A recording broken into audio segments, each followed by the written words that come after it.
మీరు చూసిర్రు తీన్మార్ మల్లన్న మండలిలో మాట్లాడుతూ ఉంటే ఈ వర్గాలకు జరిగినటువంటి అన్యాయం గురించి నేను మాట్లాడుతూ ఉంటే కుక్కిన పేరు ఎంత పెద్ద దండు నా చుట్టూ వాళ్ళు ఉన్నా నేను బెదరకుండా అదరకుండా ఈ వర్గాలకు జరిగిన అన్యాయాన్ని ప్రతి లెక్కతో సహా ఈ ప్రపంచం ముందు పెట్టిన సోదరులారా నాకు తెలుసు ఈ వర్గాలకు ఏ రకంగా ఈ పార్టీలు అన్యాయం చేసినో తెలుసు. నేను చాలా మంది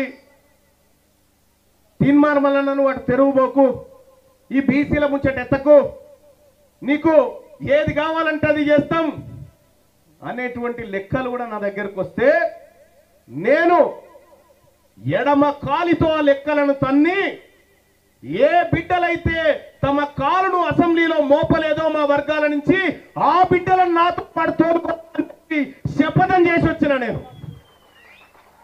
ఏ వర్గాల ప్రజలైతే ఇప్పటి వరకు అసెంబ్లీ ముఖం చూడలేదో ఆ బిడ్డలను పాటు అసెంబ్లీకి తీసుకుపోయి వాళ్ళ సీట్లలో కూర్చుండబెట్టడం కోసం నేను యుద్ధం చేయబోతున్నానని ప్రకటించి వచ్చిన.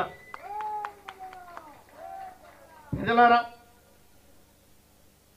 వీళ్లకు ఉన్నంత అవగాహన నేను మళ్ళీ చెప్పడం దుర్మార్గం అవుతుంది.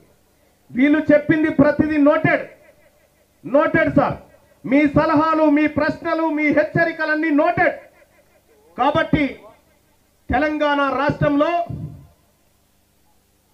సరే రాజకీయ ప్రసంగాలు తర్వాత చేసుకుందాం, కానీ ఇంత శుభ దినమైనటువంటి ఈ రోజున రాజకీయ పార్టీ ఆవిర్భవించబోతా ఉంది. ఈ శుభ సందర్భాన ఆ పార్టీకి సంబంధించినటువంటి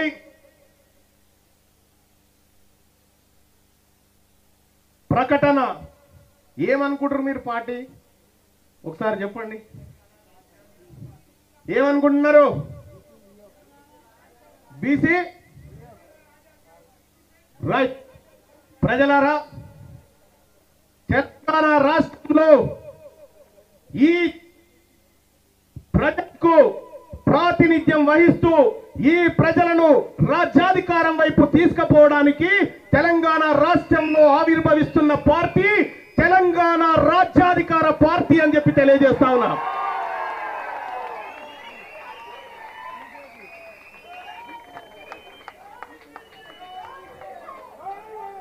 ఈ తెలంగాణ రాజ్యాధికార పార్టీని సుదీర్ఘపాటు బీసీ ఉద్యమాలకు తన జీవితాన్ని తర్పణం చేసిన పెద్దలు నారగోని గారు నాతో పాటు వేదిక మీదకి రావాల్సిందిగా కోరుతా ఉన్నా.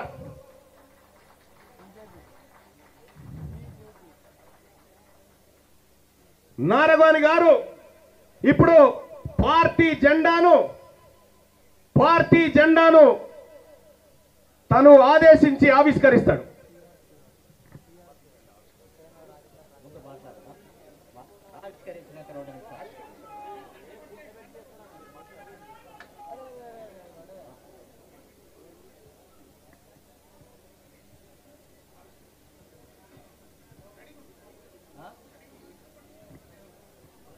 ఈరోజు ఒక చరిత్రాత్మకమైన